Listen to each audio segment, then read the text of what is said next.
नमस्कार दोस्तों, स्वागत है आपका आज के मुख्य समाचार में, जिसमें सबसे पहली और बड़ी खबर में आपको बताएंगे कि पश्चिम बंगाल चुनाव की तैयारी तेज। चुनावी जनसभा करेंगे पीएम मोदी, मथुरा क्षेत्र से होगी शुरुआत। खबर में आगे जिक्र होगा कि बंगाल को बांग्लादेश बनाने की साजिश, बाबरी मस्जिद मुद्दे पर बीजेपी नेता ने ममता बनर्जी को जमकर सुनाया। आगे आपको बताएंगे दोस्तों, पुतिन ने पाकिस्तान पीएम को कराया 40 मिनट इंतजार, झल्लाकर मीटिंग में जबरन घुस गए शहबाज, फिर क्या हुआ आपको जरूर बताएंगे। इसके साथ खबर में आगे जिक्र होगा कि योगी ही है उपयोगी, यूपी बीजेपी अध्यक्ष चुनाव का सबसे बड़ा संदेश। और इसी के साथ आगे जिक्र होगा कि बयानबाजी से नहीं एक्शन से जीती जाती है जंग, सीडीएस जनरल अनिल चौहान की पाकिस्तान को चेतावनी। दोस्तों, हर एक खबर की गहराई में आपको ले जाएंगे, लेकिन उससे पहले आपसे निवेदन की वीडियो को कीजिए लाइक और चैनल को सब्सक्राइब करके बेल आइकन दबाकर कमेंट में लिखिए जय हिंद। रुक करते हैं सबसे पहली और बड़ी खबर की तरफ। पश्चिम बंगाल चुनाव की तैयारी तेज, चुनावी जनसभा करेंगे पीएम मोदी, मथुरा क्षेत्र से होगी शुरुआत। जी हां दोस्तों, पश्चिम बंगाल में विधानसभा चुनाव को लेकर राजनीतिक गतिविधियां तेज होती जा रही है। चुनाव प्रचार के लिए प्रधानमंत्री नरेंद्र मोदी एक बार फिर बंगाल का दौरा करने वाले हैं। इस बार भी बीजेपी चुनाव प्रचार की शुरुआत मथुरा बहुल क्षेत्र से करने जा रही है। संसद के शीतकालीन सत्र खत्म होने के बाद प्रधानमंत्री मोदी 20 दिसंबर को नादिया जिले के राणाघाट में एक बड़ी जनसभा को संबोधित करेंगे। सूत्रों के मुताबिक भाजपा राज्य में चुनाव प्रचार के लिए 10 जनसभाएं करने वाली है, जिसमें पीएम मोदी भी भाग लेंगे, जबकि इनमें से 3 सभाएं अलीपुरद्वार, दमदम और दुर्गापुर से पहले ही वो भाग ले चुके हैं और जनता को संबोधित कर चुके हैं। अब बाकी 7 सभाएं आने वाले महीनों में आयोजित की जाएंगी, जिनकी शुरुआत राणाघाट से की जा रही है। बताया जा रहा है कि प्रधानमंत्री की ये जनसभा राणाघाट के ताहिरपुर इलाके में होगी। रुक करते हैं अगली ब्रेकिंग न्यूज की तरफ। बंगाल को बांग्लादेश बनाने की साजिश, बाबरी मस्जिद मुद्दे पर बीजेपी नेता ने ममता बनर्जी को जमकर सुनाया। जी हां दोस्तों, टीएमसी के निलंबित विधायक हुमायूं कबीर ने पश्चिम बंगाल में बाबरी मस्जिद की नींव रखी है, जिसे लेकर राजनीतिक घमासान थमता नहीं दिख रहा है। बीजेपी नेता दिलीप घोष ने इस मुद्दे पर रिएक्ट किया और उन्होंने पश्चिमी मेदिनीपुर में कहा कि अगर पूरे देश में कहीं भी बाबरी मस्जिद नहीं है तो बंगाल में इस नाम से मस्जिद क्यों बनाया जा रहा है। ऐसा इसलिए क्योंकि यहाँ बांग्लादेश बनाने की साजिश चल रही है और ये ममता बनर्जी का तोहफा है। मस्जिद बनाना गलत नहीं है, लेकिन आप इसे बाबर के नाम पर क्यों बना रहे हैं। बाबर एक अत्याचारी था, आक्रांता था। भारतीय जनता पार्टी की पश्चिम बंगाल इकाई के नेता दिलीप घोष ने कहा कि बाबरी मस्जिद वाला कॉन्सेप्ट है, उसको यहाँ की जनता ने साफ कर दिया है। अदालत के आदेश से मंदिर बन गया राम जी का, लेकिन बंगाल में क्यों बाबरी मस्जिद बन रही है? क्योंकि इसे बांग्लादेश बनाने की साजिश हो रही है। ये जो पूरा ड्रामा था वो एक्सपोज हो गया। ममता बनर्जी का पूरा मामले में जो पीछे से हाथ था वो भी साफ हो गया। यही वजह है कि लोगों का आग्रह कम हो गया है। दोस्तों, दिलीप घोष ने कहा कि मस्जिद बनाने में आपत्ति नहीं है, अभी तो जहां ये मस्जिद बन रही उसकी ज़मीन ही ठीक नहीं है। बनाओ मस्जिद, लेकिन कोई बाबर के नाम से नहीं बनाओ। बाबर कौन होता है हमारे देश का? वो अत्याचारी था, आक्रांता था। उसके साथ क्यों मस्जिद को जोड़ रहे हो? यहाँ के समाज के साथ जोड़िए, मस्जिद बनाइए, अपने धर्म का पालन करिए। कौन मना करता है? आरएसएस के सरसंघचालक मोहन भागवत की बातों का समर्थन करते हुए कहा कि नागरिकों को राष्ट्रीय हित में जीना चाहिए और राष्ट्र सर्वप्रथम होना चाहिए। रुक करते हैं अगली ब्रेकिंग न्यूज की तरफ। पुतिन ने पाकिस्तान पीएम को कराया 40 मिनट तक इंतजार, झल्लाकर मीटिंग में जबरन घुस गए शहबाज। जी हां दोस्तों, आपको बता दें कि यहां पर बड़ी खबर आ रही है। तुर्कमेनिस्तान में आयोजित अंतर्राष्ट्रीय फोरम में एक अजीब स्थिति तब बन गई जब पाकिस्तान के प्रधानमंत्री शहबाज शरीफ रूस के राष्ट्रपति व्लादिमीर पुतिन से मिलने की कोशिश में गलती से उनकी बंद कमरे वाली मीटिंग में पहुंच गए। ये पल कैमरे में कैद हो गया और सोशल मीडिया पर इसका मजाक उड़ने लगा। तुर्कमेनिस्तान की स्थायी तटस्थता के 30 साल पूरे होने पर 12 दिसंबर को ये बड़ा अंतर्राष्ट्रीय फोरम आयोजित हुआ था। इसी कार्यक्रम के दौरान शहबाज शरीफ की पुतिन के साथ द्विपक्षीय बैठक तय थी, लेकिन ये बैठक देर तक शुरू नहीं हुई और बताया गया कि शरीफ और पाक विदेश मंत्री इशाक डार करीब 40 मिनट तक एक अलग कमरे में इंतजार करते रहे। रुक करते हैं अगली ब्रेकिंग न्यूज की तरफ। योगी ही है उपयोगी, यूपी बीजेपी अध्यक्ष चुनाव का सबसे बड़ा संदेश। जी हाँ दोस्तों, आपको बता दें कि उत्तर प्रदेश बीजेपी के संगठन की कमान ओबीसी नेता को सौंपने की तैयारी कर बीजेपी ने कई राजनीतिक संदेश दे दिए हैं। एक बड़ा राजनीतिक संदेश गैर यादव ओबीसी तबके के लिए तो है ही, जो पिछले लोकसभा चुनाव में बीजेपी से रूठकर दूर चला गया था। दूसरा बड़ा राजनीतिक संदेश ये भी है कि उत्तर प्रदेश में बीजेपी का चेहरा योगी आदित्यनाथ ही है और 2027 के विधानसभा चुनाव में बीजेपी उन्हीं के चेहरे को लेकर मैदान में उतरेगी। ओबीसी नेता को प्रदेश अध्यक्ष बनाकर बीजेपी ने राज्य में नेतृत्व परिवर्तन की तमाम अटकलों और अंदरूनी प्रयासों को खारिज कर दिया है। इसे इस तरह समझाया जाए, अगर बीजेपी प्रदेश अध्यक्ष की कुर्सी सामान्य वर्ग के किसी नेता को देती तो इसके अपने राजनीतिक निहितार्थ होते। इसका अर्थ होता कि बीजेपी जल्द ही सरकार की कमान योगी के हाथों से लेकर किसी ओबीसी नेता को देने का मन बना रही है। ऐसा इसीलिए क्योंकि सत्ता और संगठन दोनों की कमान अगड़ों के हाथों में नहीं रह सकती, लेकिन अब बीजेपी ने ओबीसी को प्रदेश अध्यक्ष बनाकर संगठन की कमान ओबीसी और सरकार की कमान अगड़े के हाथ में देकर सामाजिक समीकरण साधने और इसमें संतुलन बैठाने का प्रयास किया है। रुक करते हैं अगली ब्रेकिंग न्यूज की तरफ। बयानबाजी से नहीं एक्शन से जीती जाती है जंग, सीडीएस जनरल अनिल चौहान की पाकिस्तान को चेतावनी। जी हाँ दोस्तों, आपको बता दें कि chief of defence staff general Anil Chauhan ने शनिवार को तेलंगाना के एयरफोर्स अकादमी डुंडीगल में ऑटम टर्म 2025 की कंबाइंड ग्रेजुएशन परेड की समीक्षा की। इस दौरान सीडीएस जनरल अनिल चौहान नए फ्लाइट कैडेट्स को कहा कि युद्धों में कोई रनर अप नहीं होता। वहीं पाकिस्तान का बिना नाम लिए तंज कसते हुए उन्होंने कहा कि युद्ध खाली बयानबाजी या सोशल मीडिया प्रचार से नहीं बल्कि स्पष्ट लक्ष्य, ठोस योजना और निर्णायक कार्रवाई से जीती जाती है। साथ ही ये भी बताया कि ऑपरेशन सिंदूर अभी जारी है। नए फ्लाइट कैडेट से सीडीएस जनरल अनिल चौहान ने कहा कि गलती की गुंजाइश जीरो है और लापरवाही की कीमत बहुत भारी होती है। आप भी एयरफोर्स में ऐसे समय में शामिल हो रहे हैं जब एक नया नॉर्मल पूरी तरह से बन चुका है, एक ऐसा दौर जो हाई लेवल की ऑपरेशनल तैयारी से पहचाना जाता है। ऑपरेशंस की तीव्रता भले ही कम हो गई हो, लेकिन ऑपरेशन सिंदूर जारी है। हमारी ताकत हर घंटे, हर दिन अलर्ट, फुर्तीले और तैयार रहने की क्षमता में होगी। जीत को आदत बनाना इस नए नॉर्मल का हिस्सा होना चाहिए। युद्ध घोषणा से नहीं बल्कि मकसद वाले कामों से जीते जाते हैं। बता दें कि भारतीय वायुसेना के अलग अलग ब्रांचों के फ्लाइट कैडेट्स की प्री कमिश्निंग ट्रेनिंग के सफल पूरा होने पर एयरफोर्स एकेडमी डुंडीगल हैदराबाद में एक कंबाइंड ग्रेजुएशन परेड आयोजित की गई। Chief of defence staff general Anil Chauhan graduation ceremony के रिव्यूइंग ऑफिसर थे। रुक करते हैं अगली ब्रेकिंग न्यूज की तरफ। चीन पर लगेगी लगाम, ग्रेट निकोबार द्वीप पर भारत ने दूसरे हवाई अड्डे के निर्माण के लिए शुरू कर दिया है काम। जी हाँ दोस्तों, आपको बता दें कि चीन की बढ़ती महत्वाकांक्षाओं को देखते हुए भारत ने मलक्का जलडमरू मध्य में बड़ा कदम उठाया है। भारत ने रणनीतिक रूप से महत्वपूर्ण ग्रेट निकोबार द्वीप पर औपचारिक रूप से दूसरा हवाई अड्डा बनाने का काम शुरू कर दिया है। यह द्वीप भारत का सबसे दक्षिणी इलाका है और मलक्का जलडमरू मध्य के पास स्थित है। ये जलडमरू मध्य चीन और सुदूर पूर्व के लिए एक बहुत जरूरी समुद्री रास्ता है। मीडिया रिपोर्ट के मुताबिक भारत का यह नया हवाई अड्डा ग्रेट निकोबार द्वीप के चिंगेन में बनेगा। ये गलाथिया खाड़ी के पास है और ग्रेट निकोबार अंडमान और निकोबार द्वीप समूह का हिस्सा है जो बंगाल की खाड़ी में पड़ता है। ये जगह इंडोनेशिया के सुमात्रा में बांदा एहस से 150 किलोमीटर उत्तर पश्चिम में है। रुक करते हैं अगली ब्रेकिंग न्यूज की तरफ। पाकिस्तानी सरकार से आर पार के मूड में बलूच, नीदरलैंड में जोरदार विरोध प्रदर्शन, शहबाज मुनीर की उड़ी नींद। जी हाँ दोस्तों, बलूच नेशनल मूवमेंट ने नीदरलैंड के हेग में पार्लियामेंट के बाहर पाकिस्तान विरोधी एक रैली निकाली है। प्रदर्शन के दौरान पाकिस्तानी अधिकारियों के बलूचिस्तान में मानवाधिकार के उल्लंघन की गंभीर स्थिति को उठाया। अंतर्राष्ट्रीय मानवाधिकार दिवस के मौके पर यह रैली निकाली। तख्तियों और बैनर पर बलूचिस्तान में चल रहे पाकिस्तानी सरकारी और सेना के दमन के बारे में लिखा था।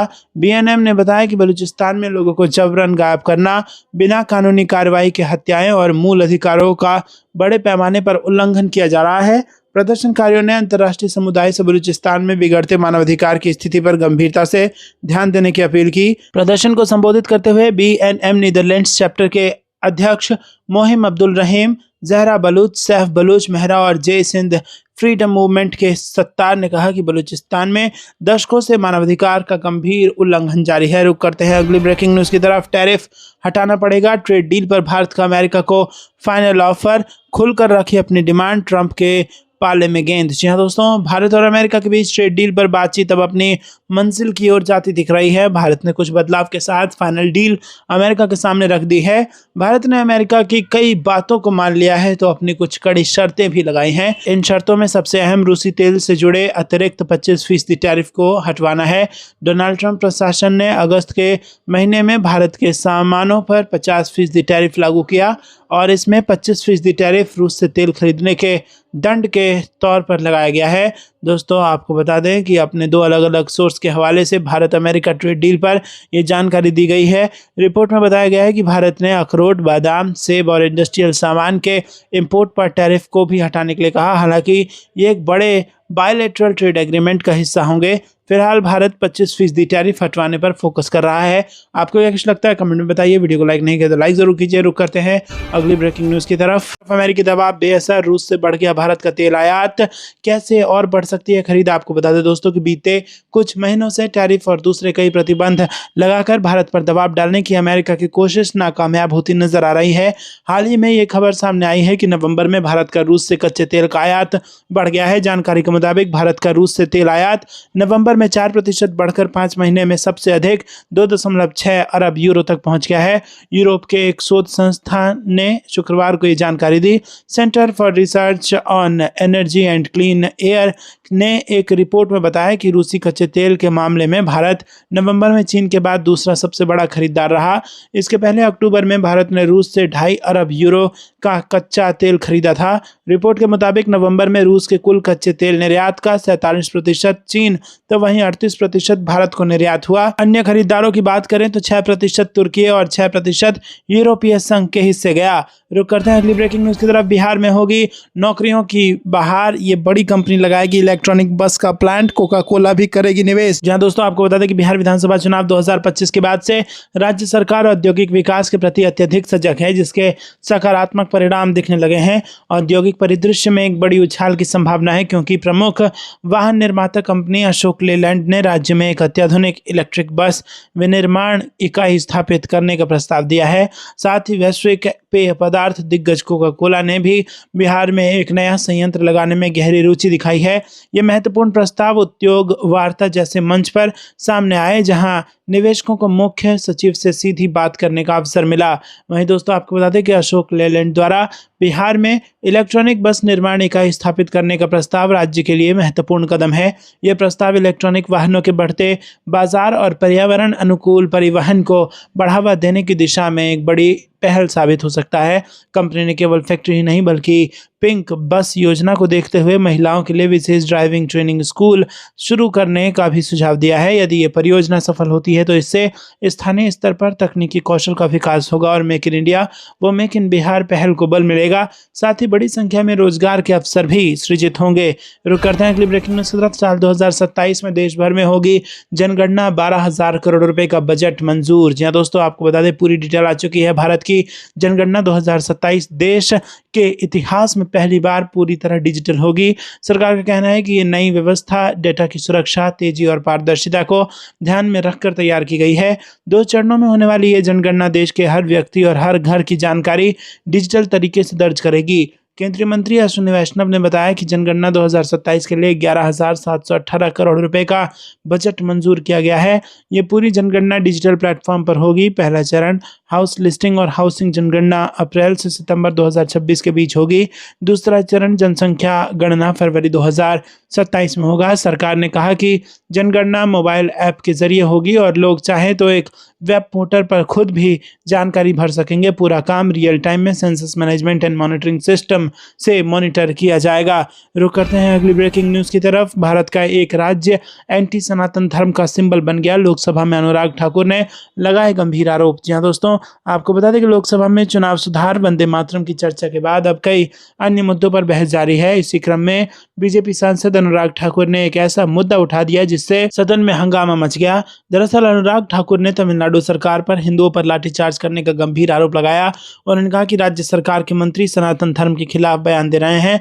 लोकसभा में बीजेपी सांसद अनुराग ठाकुर ने नाराजगी जताते हुए कहा कि मैं एक बहुत जरूरी मुद्दा उठाना चाहता हूं, जहां भारत का एक राज्य एंटी सनातन धर्म का सिंबल बन गया है, जिनके मंत्री सनातन धर्म के खिलाफ बयान दे रहे हैं। लोगों को मंदिर तक पहुंचने के लिए कोर्ट जाने पर मजबूर होना पड़ रहा है। मद्रास हाईकोर्ट की मदुरई बेंच ने तमिलनाडु सरकार की कड़ी आलोचना की और अधिकारियों पर मदुरई के तिरुपरन कुंद्रम मंदिर में कार्तिकेय दीपम का दिया जलाने के उसके आदेश को जानबूझकर नजरअंदाज करने का आरोप लगाया। रुक करते हैं ब्रेकिंग न्यूज की तरफ।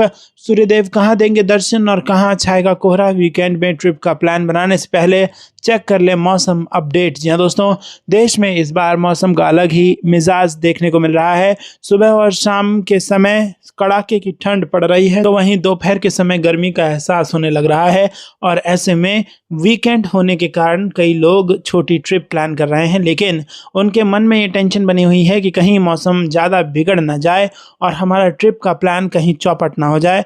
दोस्तों, हम उन सभी सवालों के जवाब देंगे जो आपके मन में उछल कूद मचा रहे हैं। मौसम विभाग के अनुसार राजधानी में शनिवार यानी 13 दिसंबर को आसमान में आंशिक रूप से बादल छाए रहेंगे। सुबह और शाम के समय सड़कों पर हल्की धुंध छाई रहेगी। इस बीच दिल्ली के अधिकतम तापमान 23 से 25 डिग्री सेल्सियस और न्यूनतम तापमान 8 से 10 डिग्री सेल्सियस रहने की संभावना है। IMD के अनुसार उत्तर प्रदेश में 13 से 15 दिसंबर को पश्चिम उत्तर प्रदेश के कुछ हिस्सों में घना कोहरा छाए रहने की संभावना है। वहीं उत्तर प्रदेश के पूर्वी हिस्सों में सुबह के समय घना कोहरा छाए रहने की संभावना है। बात पंजाब हरियाणा की जाए तो IMD के अनुसार 13 से 14 दिसंबर के बीच पंजाब हरियाणा असम और मेघालय में शीतलहर चलने की संभावना जताई गई है। वहीं 13 और 14 दिसंबर को सुबह और शाम के समय घना कोहरा छाए रहने की संभावना है। मौसम विभाग ने बिहार के पटना, भागलपुर, पूर्णिया, गया, आरा सहित कई हिस्सों के लिए घने कोहरे की चेतावनी जारी की है। मौसम विभाग का कहना है कि इस बीच सड़कों पर सुबह और शाम के समय धुंध छाई रहेगी। रुक करते हैं अगली ब्रेकिंग न्यूज की तरफ। समाधान खोजने के लिए तैयार राहुल गांधी ने उठाए एयर पोल्यूशन का मुद्दा, तो किरण रिजिजू ने दिया ये जवाब। जी हाँ दोस्तों, आपको बता दें कि कांग्रेस सांसद राहुल गांधी ने लोकसभा में वायु प्रदूषण का मुद्दा उठाया। उन्होंने कहा कि ये विचारधारा का मुद्दा नहीं, सदन में इस पर चर्चा हो। लोकसभा में नेता प्रतिपक्ष समेत अन्य सांसदों की इस डिमांड को सरकार ने स्वीकार लिया है। केंद्रीय मंत्री किरण रिजिजू ने शुक्रवार को कहा कि सरकार लोकसभा में बढ़ते वायु प्रदूषण के संकट पर चर्चा के लिए तैयार है। यह प्रतिक्रिया ऐसे समय में आई है जब दिल्ली स्मॉग का असर बरकरार है और हवा की गुणवत्ता बहुत खराब श्रेणी में पहुंच चुकी है। जीरो आवर के दौरान उठी मांगों का जवाब देते हुए संसदीय कार्य मंत्री रिजिजू ने कहा कि सरकार ने शुरू से ही अपना रुख स्पष्ट कर दिया है। वह सभी महत्वपूर्ण मामलों पर चर्चा करने और समाधान की दिशा में काम करने के लिए तैयार है। इसमें राहुल गांधी के नेतृत्व वाले मुख्य विपक्षी दल के सुझावों को भी शामिल किया जाएगा। केंद्रीय मंत्री ने कहा कि कांग्रेस सदस्यों ने बिजनेस एडवाइजरी कमेटी में भी ये मुद्दा उठाया था। रुक करते हैं अगली ब्रेकिंग न्यूज की तरफ। तेज प्रताप यादव ने फिर बढ़ाई सियासी हलचल, बोले 2 राज्य में चुनाव लड़ूंगा और बहन को सुरक्षा दो। जी दोस्तों, RJD सुप्रीमो लालू यादव के बड़े बेटे व जनशक्ति जनता दल के राष्ट्रीय अध्यक्ष तेज प्रताप यादव ने शुक्रवार को बड़ा ऐलान किया। उन्होंने कहा कि 2025 में पश्चिम बंगाल विधानसभा चुनाव में JJD लड़ेगी। इसके बाद 2027 में यूपी का चुनाव भी हम लड़ेंगे। मीडिया को दिए बयान में उन्होंने कहा कि हम अपनी पार्टी का लगातार विस्तार कर रहे हैं, पूरे देश में सदस्य बनाना है, राष्ट्रीय स्तर की पार्टी बनाना है। बड़ी संख्या में लोग इसकी सदस्यता ले रहे हैं। पटना में स्वयं उन्होंने इसकी सदस्यता ग्रहण की है। अब पदाधिकारियों की जिम्मेदारी है कि वो अधिक से अधिक सदस्य बनाएं। पार्टी का जल्द वेबसाइट तैयार हो जाएगा। चुनाव के बाद जहां कई पार्टियां शिथिल हैं, तो हमारी पार्टी पूरी तरह एक्टिव है। बुलडोजर एक्शन पर उन्होंने कहा कि अतिक्रमण कर रहे वाले लोगों के लिए सरकार व्यवस्था करे, उनके रहने और रोजगार का इंतजाम किया जाए, इसके बाद कार्रवाई हो। सरकार से मांग है कि उनके लिए व्यवस्था हो। बहन रोहिणी आचार्य के बेटियों की सुरक्षा से जुड़े सवाल पर उन्होंने कहा कि बिहार में कोई सुरक्षित कहाँ है। उन्होंने मांग की है तो उन्हें सुरक्षा मिलनी चाहिए। रुक करते हैं अगली ब्रेकिंग न्यूज़ की तरफ। विकास और सेवा के 2 साल 42 दिन में 42 नक्सलवादियों ने किया सरेंडर। CM मोहन यादव बोले नदी जोड़ो अभियान तेज। जी हाँ दोस्तों, मध्य प्रदेश से बड़ी खबर आ रही है। मुख्यमंत्री डॉक्टर मोहन यादव ने कहा कि मध्य प्रदेश में हुए विकास कार्य की जनता साक्षी है। मात्र 2 वर्ष के अल्प कार्यकाल में राज्य सरकार ने प्रदेश के विकास का परिदृश्य बदल दिया है। इन 2 सालों में प्रदेश में हुआ विकास अद्भुत है, अकल्पनीय है। 2 साल में ही मध्य प्रदेश दशकों से चली आ रही नक्सलवाद की समस्या से पूरी तरह मुक्त हो गया है। इससे प्रदेश के विकास की एक बड़ी बाधा दूर हो गई है। नक्सलवादियों के MMC जोन 42 दिन में 42 नक्सलवादियों के समर्पण पर विकास की धारा से जुड़कर जीवन को चुना है। दोस्तों, आपको बता दें कि मुख्यमंत्री ने कहा कि लाल सलाम के खात्मे के लिए हमारे बहादुर पुलिस अधिकारियों ने जो प्रतिबद्धता दिखाई है, उसको लेकर वो निस्संदेह अद्भुत है। उन्होंने स्वयं नक्सल प्रभावित क्षेत्रों में ड्यूटी मांगी और अपना टारगेट तय कर उसे अचीव भी किया। आपको क्या कुछ लगता है दोस्तों, कमेंट में बताइए। वीडियो को लाइक नहीं किया तो लाइक जरूर कीजिएगा। रुक करते हैं अगली ब्रेकिंग न्यूज की तरफ। अमेरिकी सांसदों की बैठक में लहराया मोदी पुतिन का पोस्टर, ट्रंप की घोर बेइज्जती। जी हाँ दोस्तों, प्रधानमंत्री नरेंद्र मोदी और रूसी राष्ट्रपति व्लादिमीर पुतिन की कार वाली सेल्फी सिर्फ भारत में ही वायरल नहीं, बल्कि इसने अमेरिकी संसद के हॉल के अंदर भी नई बहस छेड़ दी है। अब इस फोटो को दिखाकर अमेरिकी कांग्रेस के अंदर राष्ट्रपति डोनाल्ड ट्रंप को घेरा जा रहा है। अमेरिका की विपक्षी पार्टी डेमोक्रेट्स ने अमेरिका भारत संबंधों को नुकसान पहुंचाने के लिए अमेरिकी राष्ट्रपति डोनाल्ड ट्रंप पर निशाना साधा। डेमोक्रेट्स ने मोदी और पुतिन की फोटो के साथ मोदी पुतिन जिनपिंग की तस्वीर वाले पोस्टर को संसद के अंदर दिखाया, जिन पर लिखा था ट्रंप की विफल विदेश नीति। अमेरिकी विदेश नीति पर कांग्रेस की गर्मा गर्म सुनवाई के दौरान डेमोक्रेटिक सांसद सिडनी कमलागेर डोव ने ये पोस्टर दिखाते हुए दावा किया कि अमेरिका की अपनी नीतियां ही भारत और रूस को एक दूसरे के करीब ला रही है।